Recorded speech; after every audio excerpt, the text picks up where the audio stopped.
हाँ जी दोस्तों, तो कैसे हैं आप सब। उम्मीद करता हूँ आप सब बहुत अच्छे होंगे। ऑस्ट्रेलिया की इन वादियों से मेरा आप सबको सलाम है, उन प्यारे भाइयों को जो वीडियो देखने के बाद भी सब्सक्राइब बटन नहीं दाबते। यार एक छोटे से मोटिवेशन के लिए मैं आप सबके लिए अच्छी वीडियो लेकर आता हूँ, उसके लिए प्लीज़ यार एक सब्सक्राइब बटन दाब दो। आज की वीडियो बहुत ज़्यादा इन्फॉर्मेटिव टॉपिक पर बेस है, जो कि है टूरिस्ट वीज़ा डॉक्यूमेंट्स, या फिर आप कह सकते हो Australia tourist visa full guide. इतने डिटेल में वीडियो आज तक किसी ने नहीं बनाई होगी यूट्यूब पर, मैं हमेशा दावा करता हूँ ये चीज़। और दूसरी बात, मैं कोई भाई एजेंट नहीं हूँ, ना मैं एजेंट बनना चाहता हूँ। मेरा भाई सिर्फ एक ही एम है कि मैं उन भाई बहनों को बचा सकूँ जो कि इन फ्रॉड टूरिस्ट एजेंटों के चक्करों में पड़ते हैं और ठग लिए जाते हैं 23-23 लाख 20-20 लाख में। तो मैं आज आपको पूरी डिटेल देने वाला हूँ कि क्या क्या आपको डॉक्यूमेंट्स रिक्वायर्ड होंगे ऑस्ट्रेलिया टूरिस्ट वीज़ा के लिए। क्या आप ऑस्ट्रेलिया टूरिस्ट वीज़ा को स्टडी में कन्वर्ट कर सकते हो, या ऑस्ट्रेलिया टूरिस्ट वीज़ा को वर्क में कन्वर्ट कर सकते हो। इन सभी क्वेश्चन का जवाब आपको मिलने वाला है इस वीडियो के अंदर, तो बने रहना एंड तक। ज़्यादा बकवास ना करते हुए let's deep down into the video. शुरुआत से आप सबने देखा होगा कि जब भी कोई बंदा टूरिस्ट वीज़ा अप्लाई करता है ना, तो या तो वो कनाडा जाएगा, या जाएगा वो अमेरिका, या जाएगा यूरोपियन कंट्रीज़ या एशियन में किसी कंट्री में जाएगा।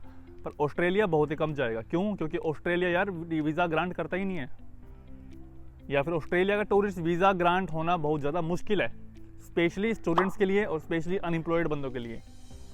और 2024 के आए इस लेटेस्ट अपडेट की वजह से तो और भी ज़्यादा मुश्किल हो चुका है, जिसमें बताया गया कि अगर उनको थोड़ा सा भी शक हुआ कि बंदा अनसेटल्ड है इंडिया में, मेनली इंडिया या पाकिस्तान से, तो ये वीज़ा ग्रांट नहीं करेंगे। और वो शक की गुंजाइश होती है सिर्फ उन बंदों के ऊपर जिनकी एज 18 से 25 के बीच में होती है, क्योंकि इनको ये लगता है कि 18 से लेकर 25 वाले यार अनएम्प्लॉयड हैं, स्टूडेंट्स हैं, पेरेंट्स के पैसों भी यहाँ पर आ रहे हैं, तो इनका खतरा है कि टूरिस्ट स्टडी में चेंज करवाएंगे। तो इसकी वजह से इनका वीज़ा ग्रांट करने में थोड़ी सी दिक्कत ये क्रिएट करते हैं। पर ऐसा कहीं पर मेंशन नहीं है कि 18 to 25 का वीज़ा नहीं आएगा। ये मैं पहले आपको बात क्लियर कर दूं। लक पे डिपेंड करेगा कि आपका वीज़ा आएगा या नहीं आएगा, या फिर आपकी कितनी स्ट्रॉन्ग फाइल है। उस फाइल को स्ट्रॉन्ग कैसे करना है आओ डिस्कस करते हैं इस वीडियो के अंदर। अब मैं आपको बताने वाला हूँ इंपॉर्टेंट डॉक्यूमेंट्स, या क्या आपको डॉक्यूमेंट्स रिक्वायर्ड होंगे ऑस्ट्रेलिया में टूरिस्ट वीज़ा लगाने के लिए। सबसे पहला जो हमारा मेन केस है ना, वो है यार लेटर ऑफ इन्विटेशन या फिर स्पॉन्सरशिप लेटर। इसका ये मतलब है कि जिस बंदे के पास यार स्पॉन्सरशिप है ना ऑस्ट्रेलिया से, या तो उसका कोई ब्लड रिलेशन में भाई बहन पीआर होगा या सिटीजन होगा, तो उसके चांसेस बहुत ज़्यादा बढ़ जाते हैं ऑस्ट्रेलिया में टूरिस्ट वीज़ा आने के लिए। ठीक है। और दूसरी बात रही, आपका कोई जानकार नहीं है ऑस्ट्रेलिया में, आप फिर भी ऑस्ट्रेलिया के लिए अपना टूरिस्ट वीज़ा अप्लाई करना चाहते हो, तो उसके लिए मेन चीज़ आती है फंड्स आपको पता है हर जगह इंपॉर्टेंट है, और ऑस्ट्रेलिया के लिए तो फंड्स नेसेसिटी है। इसके लिए आपको नेशनलाइज बैंक की बैंक स्टेटमेंट चाहिएगी। नेशनलाइज बैंक होते हैं जैसे हमारे SBI हो गया, ICICI हो गया, HDFC हो गया, जितने भी हमारे इंडिया में बैंक्स हैं, उन सब की आपको बैंक स्टेटमेंट चाहिए होगी at least 4 month old with signature of yours and your bank manager.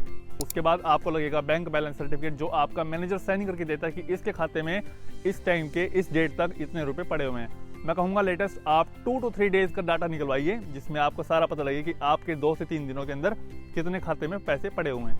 तीसरी हमारी जो इंपॉर्टेंट चीज़ है वो है नेटवर्थ सर्टिफिकेट, जो कि आपका चार्टर्ड अकाउंटेंट यानी कि CA बनाता है। उसमें वो ये मेंशन करता है कि आपके पास कितने एसेट्स हैं, आपकी कितनी नेटवर्थ है, अगर आपकी कोई जॉब है तो उसमें कितनी इनकम आपकी आ रही है, आपके पास कितना गोल्ड है, तमाम तरह की चीज़ें उसमें ये सब मेंशन करेगा। और आपका एक ओवरऑल डाटा बनाएगा कि आपके पास इतनी प्रॉपर्टी है इंडिया के अंदर या पाकिस्तान के अंदर, और आप ऑस्ट्रेलिया में अपने फंड्स दिखा रहे हो इसके बिहाफ पर। फोर्थ, किसी किसी में मिलता है, किसी किसी में नहीं मिलता, वो है हमारा पॉलिसी या फिर शेयर्स। अगर आपके पेरेंट्स स्मार्ट हैं थोड़े बहुते, उन्होंने पहले से लेकर रखे हुए कुछ शेयर्स या कुछ पॉलिसीज, तो आप वो भी शो कर सकते हो एज अ फंड्स। इसी में एक और चीज़ है जो मैंने आपको पहले मेंशन की थी, वो है स्पॉन्सरशिप। अगर आप किसी के थ्रू स्पॉन्सर करे गए हो, या आपका भाई या बहन ब्लड रिलेशन के अंदर ऑस्ट्रेलिया में पहले से है और वो PR है और सिटीजन है, उसमें यार आपको फंड्स थोड़े बहुत अपने दिखाने होंगे, तो उसके लिए आपको चाहिए होगी बैंक स्टेटमेंट, सेम वही 4 महीने पुरानी। उसके बाद है बैंक बैलेंस सर्टिफिकेट, उसके बाद है ITR मिनिमम 1 साल की, उसके बाद है आपका जॉब एम्प्लॉयमेंट लेटर। अगर आपके पास है तो दे दो, नहीं तो कोई मैटर नहीं करता इतना, क्योंकि आपके पास एक स्ट्रॉन्ग केस है पहले से, क्योंकि आप एक PR बंदे के थ्रू स्पॉन्सर किए जा रहे हो। उसके बाद आपके भाई या फिर बहन के ऑस्ट्रेलियन पासपोर्ट। अपने आप को वैलिड प्रूफ करने के लिए आपको चाहिए होगी नेशनल ID, जिसमें आप लगाओगे अपना पैन कार्ड और साथ में आधार कार्ड, और साथ में आपको चिपकाना होगा वैलिड पासपोर्ट, जिसमें एटलीस्ट 6 मंथ तक की अवेलेबिलिटी हो आपके एक्सपायर होने से पहले। सबसे बड़ी गेम यहाँ पर खेली जाती है जब आपको पता लगता है कि आपको अपना एम्प्लॉयमेंट स्टेटस भी डिफाइन करना होगा कि आप एम्प्लॉयड हैं या अनएम्प्लॉयड हैं।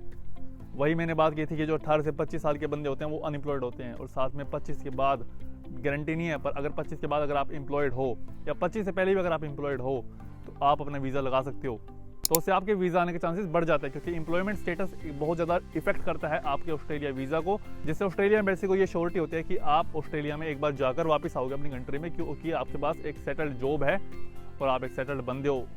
एम्प्लॉयमेंट डॉक्यूमेंटेशन के भाई अंदर आपको चाहिए होगा एम्प्लॉयमेंट लेटर, साथ में आपके 3 साल की ITR, उसके बाद हॉलीडे लेटर, आपकी पे स्लिप्स और आपका GST नंबर अगर है तो कर देना।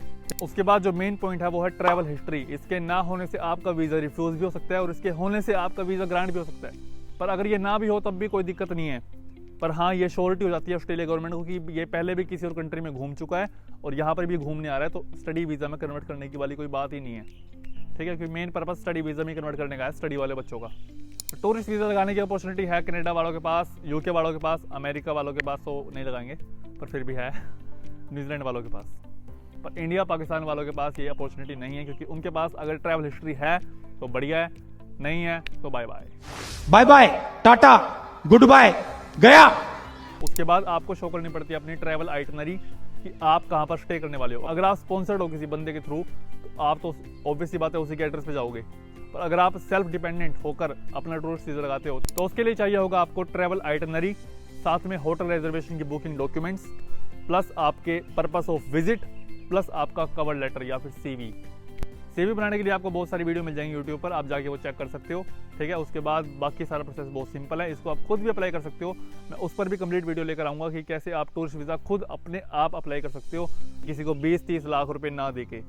सिर्फ PR वाले और सिटीजनशिप वाले ही आपको स्पॉन्सर कर सकते हैं टूरिस्ट वीज़ा के लिए। जो बंदा खुद वहाँ पर PR नहीं है वो आपको स्पॉन्सर कैसे कर सकता है, ठीक है, ऑस्ट्रेलियन एम्बेसी के अकॉर्डिंग। और इस साल 2024 के अंदर जो सबसे बड़े 2 मेजर चेंजेस आए हैं ऑस्ट्रेलिया टूरिस्ट वीज़ा के अंदर, वो है एक तो एज लिमिट को लेकर और दूसरा है 8503।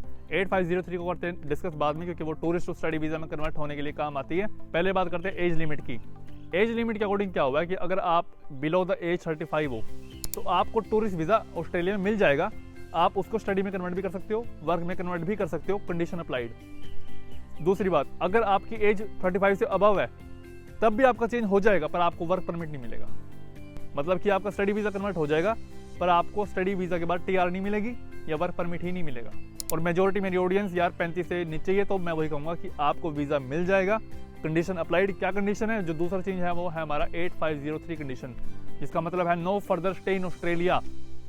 जो आपका लिमिटेड टाइम लिखा गया ऑस्ट्रेलिया वीज़ा के ऊपर, उसके बाद आप ऑस्ट्रेलिया में रह नहीं सकते, और साथ में आप अपने टूरिस्ट वीज़ा को स्टडी वीज़ा में कन्वर्ट नहीं कर सकते। अब 8503 क्या बवाल है ना, इसके लिए मैंने फुल आर्टिकल लिखा हुआ अपनी वेबसाइट के ऊपर internationalbateं.com। आप गूगल पर सर्च करो, जाकर वहाँ पर जाकर सर्च करना आप 8503 कंडीशन इन ऑस्ट्रेलिया, आपको लेटेस्ट आर्टिकल मिल जाएगा, उसको जाकर आप पढ़ लेना। बहुत बढ़िया आर्टिकल मैंने वहाँ पर पब्लिश किया हुआ है, उसमें आपको कंप्लीट डिटेल मिल जाएगी क्या 8503 है और कैसे आप 8503 को टैकल कर सकते हो। बट होपफुली अगर आपके वीज़ा पर ये कंडीशन ना आई तो आपके लिए एक बेटर चांस है ऑस्ट्रेलिया में स्टडी वीज़ा कन्वर्ट करने का। उसके लिए आप क्या करना ना, जैसे आप ऑस्ट्रेलिया में आए टूरिस्ट वीज़ा पर, एक कॉपी पेन लेकर लिखना शुरू कर देना कि आपने कहाँ कहाँ विजिट किया।